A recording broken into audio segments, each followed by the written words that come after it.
आज की टिप्स बहुत ज़्यादा स्पेशल है। आज मैं आपको बताने जा रही हूँ इन कीमती आम की गुठलियों का ऐसा इस्तेमाल जानकर आप हैरान रह जाएंगे। ये गुठलियाँ बेकार समझ के हम इन्हें फेंक देते हैं। आज की इन टिप्स को देखने के बाद आप ऐसा बिल्कुल भी नहीं करेंगे और इसके साथ साथ बहुत सी ऐसी टिप्स हैं जो आपके रोज़मर्रा की ज़िंदगी को बहुत ज़्यादा आसान बना देगी और आपके हज़ारों रुपये की बचत करेगी। और आज की वीडियो बहुत ही अमेजिंग होने वाली है, कोई भी पार्ट्स की मत कीजिएगा। बिस्मिल्लाहिर्रहमानिर्रहीम। अस्सलाम वालेकुम, वेलकम माय यूट्यूब फैमिली। कैसे हैं आप सब? उम्मीद करती हूँ आप सब ठीक ठाक होंगे। अल्लाह का शुक्र है, मैं भी बिल्कुल ठीक हूँ। आप लोगों की दुआओं से अल्लाह पाक आप लोगों को खुश रखे, बात रखे, हमेशा हंसता मुस्कुराता रखे। आमीन सुमा आमीन। आप लोगों से एक छोटी सी रिक्वेस्ट करनी है, अगर वीडियो अच्छी लगती है तो वीडियो को लाइक लाजमी किया करें। आप वीडियो को लाइक नहीं करते। सबसे पहली मेरी टिप है, जिस तरह बेस को लेके ये है जी एक पैनकेक की शेप में बेस, जो कि बहुत सस्ती आती है। मैक की ये बेस है, तो हमने ये इसको इस्तेमाल करना है गर्मियों में। तो किस तरह किया जाए? गर्मियों में जो बेस लगाते हैं, कई लोगों की बेस नहीं ठहरती, तो आप लोगों ने क्या करना है, अगर आप लोगों की बेस फट जाती तो आप लोगों ने बर्फ़ ले लेनी है। इस तरह थोड़ी सी बर्फ़ ले लें, और जब भी इस तरह का कोई पैनकेक बेस की तरह यूज़ करने लगें तो इसके अंदर आप लोग थोड़ी सी बर्फ़ इस तरह करके लगा दें। अगर पानी ठंडा है तो पानी ठंडा डाल दें, नहीं तो बर्फ़ ले लें। बर्फ़ सबसे बेस्ट है। इससे क्या होगा, आप लोग चाहे सुबह से लेकर शाम तक बेस लगाएंगे, आपकी बेस ख़राब नहीं होगी और आपको पसीना भी नहीं आएगा। मैंने थोड़ी देर अंदर बर्फ़ मिक्स कर ली है। अब मैं इसको अच्छी तरह बेस को अंदर मिक्स कर लूँगी। बहुत आसान टिप्स है। गर्मियों में बेस इस तरह लगाने से आप लोगों का यही फ़ायदा होगा कि चाहे बारिश में भी भीग जाएंगे, आपकी बेस ख़राब नहीं होगी। तो इसके अंदर हम एक बेस और इस्तेमाल करेंगे। ये खाली नहीं लगाएंगे, क्योंकि हमने पसीने से भी बचना है और हमने अपनी बेस गर्मियों वाली लगानी है। बर्फ़ मैंने निकाल दी है। थोड़ी सी बर्फ़ मैंने अंदर ही रहने दी थी, साथ साथ मैं बेस को मिक्स कर ली थी। इसको पैनकेक भी कहते हैं और बेस भी कहते हैं। जो मैंने इसकी पानी के अंदर, बर्फ़ के पानी के अंदर बेस मिक्स किया, वो मैं ढक्कन के अंदर निकाल लूँगी। आप किसी और चीज़ में भी निकाल सकते हैं। फिर आप लोगों ने कोई भी फाउंडेशन ले लेनी है, जो भी आप यूज़ करते हैं, चाहे बीबी क्रीम है वो भी ले सकते हैं, क्योंकि हमने दो मिक्स करके लगानी है। चाहे आप पार्टी मेकअप कर रहे हैं, चाहे आप वैसे ही तैयार हो के कहीं जा रहे हैं, तो आप लोग ये इस तरह लगा सकते हैं। मैंने थोड़ी सी फाउंडेशन अंदर मिक्स कर लिया। मिक्स करके मैं अभी लगा के दिखा रही हूँ। अगर हम इस तरह लगाएंगे तो आपका मेकअप सारा बेस पे ही टिका होता है। जो आप बेस अच्छी तरह लगा लेते हैं, बाद में मेकअप आप जिस तरह मर्ज़ी कर लें, आपका मेकअप खूबसूरत लगता है। देखें जी, मैंने ये हाथ पे लगा के दिखाई। अब आप लोग कहेंगे भी ये बहुत ज़्यादा है। हम सिर्फ 5 मिनट के लिए पंखे के नीचे छोड़ देंगे, ये बेस बिल्कुल सेट हो जाएगी। इस तरह आप लगा लें। आप लोग स्पंज के साथ लगाएं, जिसके साथ आप लोगों को अच्छा लगे। मैं ज़्यादातर इस तरह लगा के हाथ के साथ इसको सेट कर लेती हूँ। ये आपके सामने ही है रिज़ल्ट, कोई मैंने आगे पीछे नहीं किया। अभी इसको वॉश करके भी दिखाऊंगी, आपके सामने ही उतरेगी नहीं। इसको लगा के आप लोगों ने पंखे के नीचे छोड़ देना, फिर दोबारा ऊपर बाकी मेकअप अप्लाई करना है। देख लें, मैंने शावर किया, ये उतरी नहीं। चाहे आप नहा भी लेंगे, जितनी देर साबुन नहीं लगाएंगे, ये बेस आपकी ख़राब नहीं होगी। अगर इसी तरह आप लोग बर्फ़ मिक्स करके लगाएंगे या ठंडा पानी। क्या आप लोगों ने कभी पत्ती के अंदर माचिस की तीलियां डाली हैं? नहीं डाली तो आप लोग डालें और कमाल देखें। आज मैं आप लोगों को बताऊंगी कि पत्ती के अंदर हम माचिस की तीलियां डाल देते हैं तो इससे क्या हमारा फ़ायदा है। माचिस की तीलियां हम क्या करते हैं जी, माचिस लेके आते हैं और माचिस की तीलियां जो होती हैं ना, गीली हो जाती हैं, सीली हो जाती हैं, जलती नहीं।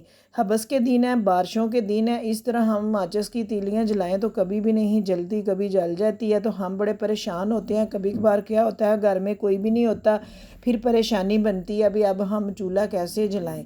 तो आप लोग क्या करें, जिस चीज़ में आप लोगों ने पत्ती रखी हुई है, पत्ती डाल के उस चीज़ में जब भी माचिस रखें, उस डब्बे के अंदर रख दें। इस तरह बंद करके रख दें। जब आपको ज़रूरत पड़े, डब्बा खोलें, माचिस निकालें और चूल्हा जलाएं, फिर दोबारा आप इसी के अंदर रख दें। इस तरह क्या होगा, आप लोग चाहे महीना भी माचिस की इस्तेमाल करेंगे तो आप लोगों की माचिस गीली नहीं होगी, सीली नहीं होगी, चाहे जितनी मर्ज़ी बारिश के दिन है। नेक्स्ट मेरी टिप है जी, इसी तरह आटे को लेके। गर्मी इस कदर है, हबस के दिन है, रोटियां बनाने को दिल नहीं करता। आटा गूंद लेते हैं तो देखते रहते हैं फिर रोटियां अब कोई और बना दे हमें। तो आज मैं आप लोगों के साथ बहुत आसान टिप शेयर करने लगी हूँ कि अगर आप लोग पंखे के नीचे बैठ के रोटियां बनाना चाहते हैं तो आप लोग इस तरह आटा गूंद के पंखे के नीचे ले आए, नीचे कोई अखबार या कपड़ा बिछा लें और टेबल पे रख लें, चकला बेलन और सारे पेड़े एक साथ कर लें और बाद में आप लोग रोटियां बेलनी शुरू कर दें। सारी रोटियां आप लोग बेल लें। किस तरह बेलनी है, पेड़े करते जाए, एक बंदा पेड़े करता जाए, एक रोटियां बेलता जाए। यकीन करें हांडी पकाते वक्त इतनी गर्मी नहीं लगती जितना रोटियां पकाते हुए गर्मी लगती। बंदा पूरा गीला हो जाता है किचन में। पंखा चला के तो रोटियां बनेगी नहीं, क्योंकि पंखा चलाएंगे तो हमारा चूल्हा नहीं सही चलेगा। तो अब हमने तो किचन में भाई एसी नहीं लगाए हुए, तो ये यार हमने सोचा भी इस तरह रोटियां बना सकते हैं। एक रोटी बना के मैंने रख दी, थोड़ा सा ऊपर मैंने आटा डाल दिया सूखा, फिर दूसरी रोटी बना के ऊपर रख दी। इसी तरह मैं सारी रोटियां बना लूँगी। जितने भी आपके घर में मेहमान, चाहे 100 मेहमान भी आया हुआ है तो आप लोग इस तरह बनाएं। मैं आगे भी बताऊँगी भी आगे जल्दी जल्दी रोटियां किस तरह बना सकते हैं। इसी तरह आप लोगों ने जल्दी जल्दी पेड़े करके रोटियां बेलनी है सारी, एक के ऊपर एक आटा डाल के रोटी डालते जाएंगे तो आपस में रोटी जुड़ेगी नहीं। पंखे के नीचे पड़ी हुई रोटियां हैं, देख लें जी। बाकी आपने जाना है जी किचन में जो भी आपके घर में बड़ी कढ़ाई है उसको धो के अंदर तेल लगा के चूल्हे पे रख दें।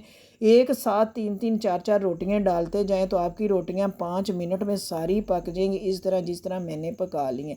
तो उम्मीद है ये वाली टिप्स आप लोगों को, मेरी बहनों को, मेरी बेटियों को बहुत पसंद आएगी। क्या आप लोगों के आईब्रो बहुत ज़्यादा कम है, आप लोगों की लैशेज़ बहुत ज़्यादा कम है? अगर आप लोगों की आईब्रो और लैशेज़ कम है तो आज मैं आप लोगों को बताऊंगी। आप लोगों के घर में बादाम हैं तो आप अपने आईब्रो और अपनी आई लैशेज़ बहुत घनी कर सकते हैं। क्या करना है जी, आप लोगों ने 2 3 बादाम ले लेना, इस तरह चूल्हे के ऊपर रख दें, इनको जला लेना। मैंने 2 बादाम पकड़े हैं, चिमटे के अंदर रख के मैं जला रही हूँ। आप लोग अगर ज़्यादा बनाना चाहते हैं तो 5 6 बादाम ऊपर रख दें, वो जल जाएंगे। तो आप लोगों ने इस तरह जलाना है जिस तरह कोयला हो जाता है। बाद में आप लोगों ने ठंडे करके इसकी राख बनानी है, जिस तरह कोयले की किसी तरह हम राख बना लेते हैं। इस तरह करके आप लोग चम्मच के साथ भी पीस सकते हैं। अगर चम्मच के साथ नहीं पीसना चाहते तो इस तरह का कोई चट्टू-बट्टा है तो उसमें आप लोग पीस लेंगे, फ़ौरन आप लोगों की बारीक राख बन जाएगी।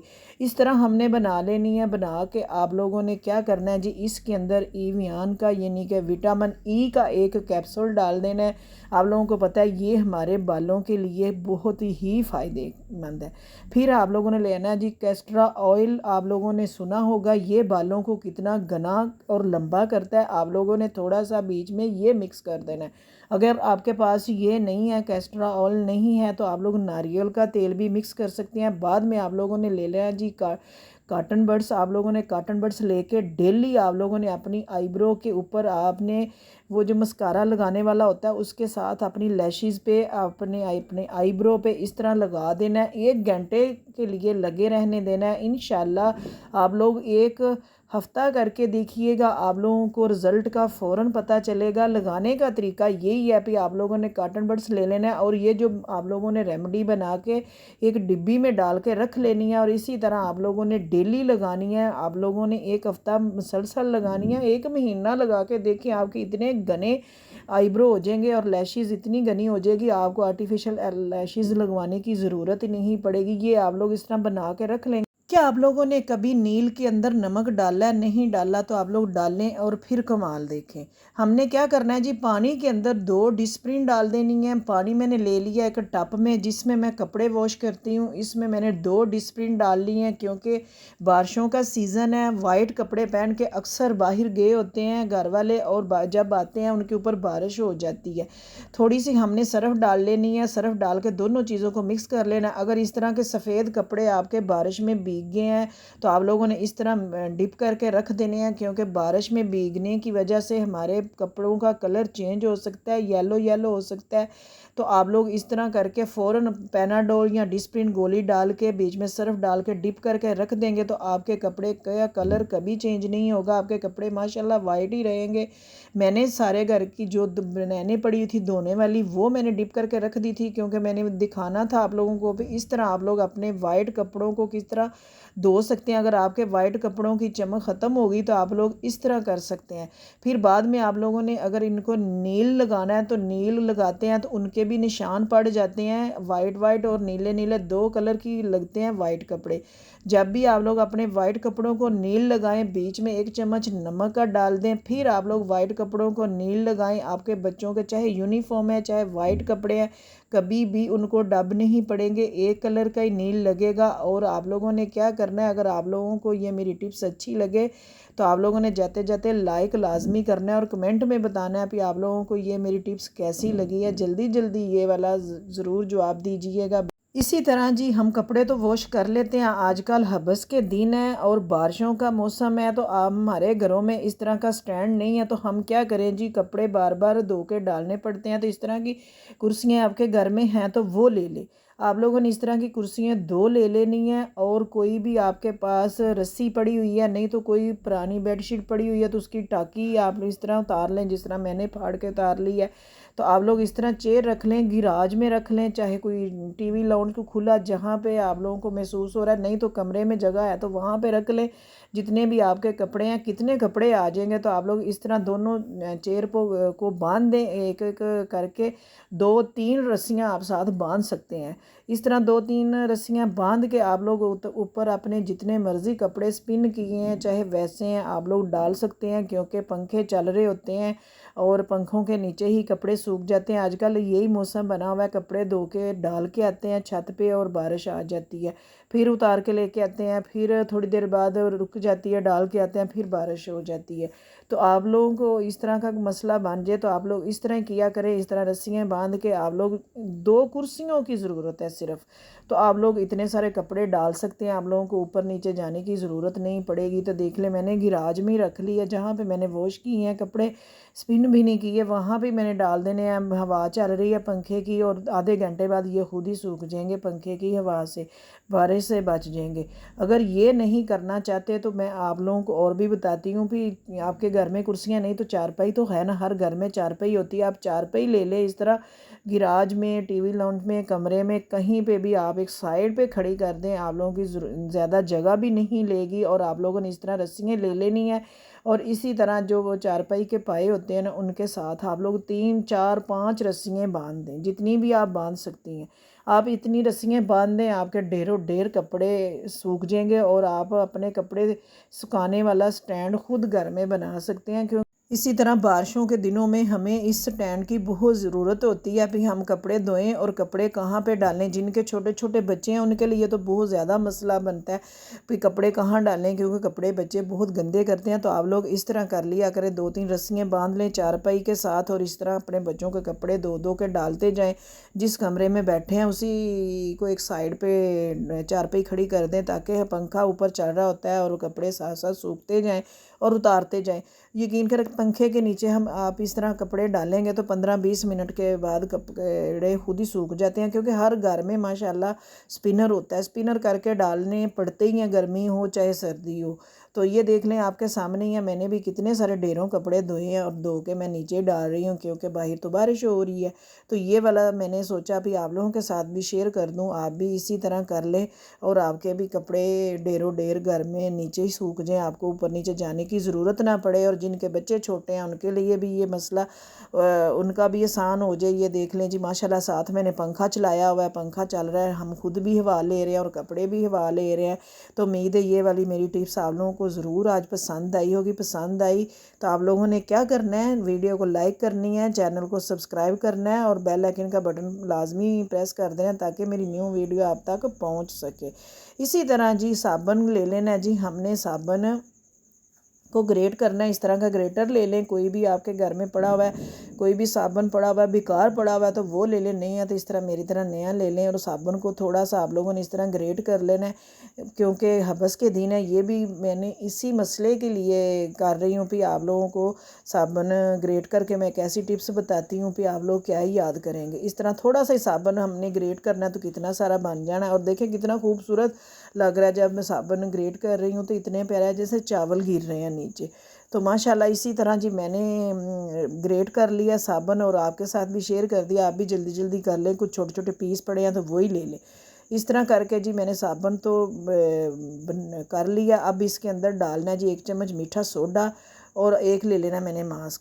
मास्क का ये वाला ऊपर वाला हिस्सा मैंने काट देना, क्योंकि मुझे ये ऊपर वाली इसकी जो स्टेप है ये चाहिए, और ये वाला जो है ना ये मैं फेंक दूँगी। ये मैंने 10 रुपये का लिया, घर में ही पड़ा होता है, नहीं तो आप लोग कोई कपड़ा भी ले सकते हैं इसकी जगह। एक वो पॉलीथीन बैग भी आता है, वो भी इसी चीज़ का होता है, वो भी आप ले सकते हैं। इस तरह आप लोगों ने बीच में मीठा सोडा डाल लेना है, और बाद में आप लोगों के घर में कम्फर्ट है तो 2-4 ड्रॉप्स वो डाल लें, क्योंकि इसकी इतनी अच्छी खुशबू है और मुझे बड़ी पसंद है। मैं तो इसी तरह करती हूँ। भी मैं जिस चीज़ से मुझे लग रहा ना स्मेल आ रही है, जिस जगह से मैं कंफर्ट डाल के कुछ ना कुछ कर लेती हूँ, फिर वो कमरे से भी हो चाहे कपड़ों वाली अलमारी हो, खुशबू आना शुरू हो जाती है। तो इस तरह आप लोगों ने एक लड्डू सा बना लेना है, और बाद में आप लोगों ने मास्क के अंदर डाल लेना है। मास्क के अंदर डाल के आप लोगों ने ऊपर से इसको बांध देना, जो मैंने इसका स्टेप तार के रखा था इसके साथ बांध के आप लोगों ने क्या करना है जी, कैंची ले लेनी है या कोई सुई साई ले ले, उसके साथ सुराख करने हैं छोटे छोटे 2-3 सुराख कर दें। और आप लोगों ने क्या करना है जी, अपने वॉशरूम में अपने इस तरह रख देना है, और आपका जो कमोड है खुद ही वॉश होता रहेगा। नेक्स्ट मेरी टिप है जी, इसी तरह मैंगो को लेके, आजकल मैंगो का सीज़न है और माशाल्लाह इतने आम आए हुए हैं, हर घर में आम आते हैं और खाते हैं लोग। मैंगो खा के तो आम की गुठलियाँ लोग बास्केट में फेंक देते हैं। आज मैं आप लोगों को बताऊंगी गुठलियों का राज। यकीन करें, आप लोग करके देखिएगा और मुझे दुआएं देने के लिए आप मजबूर हो जाएंगे। जो गले सड़े आम है ना, जो इसको फेंकने का दिल करता है, उसकी भी आप गुठली निकाल लें। तकरीबन सारे आम जो खाएं उन्हीं की भी गुठलियाँ निकाल के रख लें। जो ख़राब हो चुके आम हैं उनकी भी गुठलियाँ निकाल लें, गुठलियाँ ना फेंकें, क्योंकि गुठलियाँ ख़राब होने वाली चीज़ नहीं है। आम ख़राब हो जाते हैं। इस तरह जो लेबल लगे होते हैं ना, इनके नीचे भी दाग होते हैं, तो ऊपर वो लेबल लगा देते हैं ताकि पता ना चले किसी को भी नीचे आम ख़राब है। पर ये तो ठीक थे माशाल्लाह। अब जी मैं बताती हूँ भी मैं क्या बताने वाली हूँ आप लोगों से। इसी तरह आम मैंने ले लिए हैं, डेली जो खाते हैं, मैं तो गुठलियाँ नहीं फेंक रही। और जब का मुझे ये चीज़ का पता चला तो मैंने कहा मैं आप लोगों के साथ भी शेयर कर दूं। माशाल्लाह देखिए कितने खूबसूरत हैं। आम काट के हम आम खा लेंगे, गुठलियाँ क्या करें जी, गुठलियाँ भी खाएंगे। पहले हम इसको ऊपर से दो काम करेंगे, पहले खाएंगे फिर हम इसको इस्तेमाल करेंगे जो मैंने करना है। गुठलियाँ देख लें जी, मैं इसी तरह खा लेती हूँ, और आम जो है ना वो मैं दे देती हूँ भी आप लोग ले लें गुठलियाँ। मैं खा के इनको अच्छी तरह मैंने वॉश करना है, वॉश करके फिर मैंने इनको साफ़ करना है जी। देखें मैंने कल जो आम खाया था, इस तरह की मैंने गुठलियाँ पहले भी रखी हुई हैं। क्या करना है जी, गुठलियाँ अच्छी तरह आप लोगों ने वॉश करके खुश कर लेनी है। बाद में आप लोगों ने छुरी लेकर ना इसकी अंदर वाली जो गुठली होती है ना गिरी, वो निकालनी है। इस तरह आप लोग जितने भी आम डेली खाते हैं, डेली की डेली ये वाली गरियाँ निकाल के आप लोग किसी बर्तन में डाल के इनको सुखा लें। मैं अभी इसका इसी तरह बना रही हूँ, जो भी बनाने लगी हूँ अभी मैं इसको सुखा नहीं रही। आप लोग सुखा लेंगे, सुखा के इसका पाउडर बना के रख लीजिएगा। कहाँ पे इस्तेमाल करना है मैं बताती हूँ, साथ ही रहिएगा। मैंने जो इसकी एक गुठली निकाली है, उसका मैंने ऊपर वाला जो कवर था वो उतार दिया था, और ये वाली जो मैंने चटुवटे के अंदर डाल के इसको अच्छी तरह कूट लिया, क्योंकि अब भी बाहर बारिश हो रही है, इतना नहीं है कि इसको सुखा लूँ। आप लोगों के पास टाइम है तो इसको पहले सुखा ले, बाद में ग्राइंड करेंगे तो फ़ौरन ये पाउडर बन जाएगा। ये भी मैंने पाउडर बना लिया, ये आपके सामने ही है, बारीक बन गया। अब मैं क्या करूँगी जी, इस पाउडर के अंदर मैंने डालना है 2 से 3 चम्मच दही। 2 से 3 चम्मच मैं दही डाल लूँगी। ये मैं उन लोगों के लिए बना रही हूँ जिनके बालों में बहुत ज़्यादा खुश्की है, ख़ारिश होती है। बेचारे इतनी चीज़ें महंगी महंगी लगा रहे हैं, उनकी ना खुश्की ख़त्म होती है, सर में दाने निकलते हैं, बाल बहुत ज़्यादा उतर रहे हैं, उनके लिए। बाद में आप लोगों ने डालना है जी इसके अंदर नारियल का तेल। नारियल के तेल से आप लोगों को पता है आपके बालों की ग्रोथ होगी, और आगे ये जो हबस के दिन चल गए हैं इसके में बाल बहुत ज़्यादा उतरते हैं। अगर आप लोग ये पाउडर बना के रख लेते हैं, जब भी आप लोग बाल वॉश करें हफ्ते में 2 दफ़ा इस तरह कर लेते हैं, तो आप लोगों के बाल इतने लंबे होंगे और खुश्की ख़त्म हो जाएगी और उतरेगी भी नहीं। इस तरह आप लोगों ने बना लेना है और अपने बालों में लगा लेना है। आधा घंटा आप लोगों ने नहाने से पहले लगा लेना है, और आधे घंटे बाद आप लोग नहा लें। जौन सा भी शैम्पू इस्तेमाल करते हैं वो लगा लें। तो फिर एक दफ़ा लगाएंगे तो आप लोगों को पता चल जाएगा भी हमारे सर से खुश्की कितनी ख़त्म हुई है। हफ्ते में 2 दफ़ा लाजमी कीजिएगा। ये ना कीजिएगा भी एक दफ़ा लगा के हम भूल ही गए हैं। सारी आम की गुठलियाँ सुखा लें, उसका पाउडर बना लें। ये मार्केट में बहुत महंगा पाउडर सेल होता है, ये देख लें। मैंने अपने आप से नहीं किया, आप लोगों के साथ ये मैंने सबूत शेयर कर दिया। अभी ये देख लें गुठलियाँ कितनी कीमती हैं और ये बहुत महंगा पाउडर सेल होता है मार्केट में। शैम्पू में, कंडीशनर में डालते हैं ये ख़रीद के, इसलिए भी हम डायरेक्ट क्यों नहीं ये इस्तेमाल कर सकते। नेक्स्ट जी, इसी गुठलियों को अगर हम ये नहीं इस्तेमाल करना चाहते तो हम क्या करेंगे, हमारे घर में इस तरह मिट्टी है, अगर प्लांट कोई है तो हम इनको दबा देंगे। इसको दबा देंगे तो ये यकीन करें चंद दिनों बाद ही, तकरीबन हफ्ते से पहले ही इनका पौधा निकल आता है और माशाल्लाह ये घर का ही फ्रूट हो जाएगा। आप लोगों ने क्या करना है, इस तरह मैं पास पास ही देखें लगा रही हूँ, दोनों साथ ही। जब इनका पौधा निकलेगा ना, दो दो उंगलियों का, तीन तीन उंगलियों का हो जाएगा, फिर मैं इनको निकाल के किसी बड़े गमले में लगा दूंगी ताकि इसका प्लांट बड़ा हो जाए। ये देखें अभी पास पास लगाते हैं, ये देखें बारिश हो रही है, मिट्टी गीली है इसलिए। तो ये देखें जी, आप लोग इस तरह लगा के फिर दूसरे गमले में शिफ्ट कर दें तो माशाल्लाह 1-2 साल बाद ये घर की मैंगो आपके तैयार हो जाएंगे। उम्मीद है जी आज की सारी टिप्स अच्छी लगी चैनल को सब्सक्राइब, लाइक, शेयर लाजमी कर दीजिए। कमेंट में बताइएगा आप लोग मेरी वीडियो कहाँ से देख रहे हैं ताकि मैं आप लोगों का शुक्रिया अदा कर सकूँ। अल्लाह हाफिज़।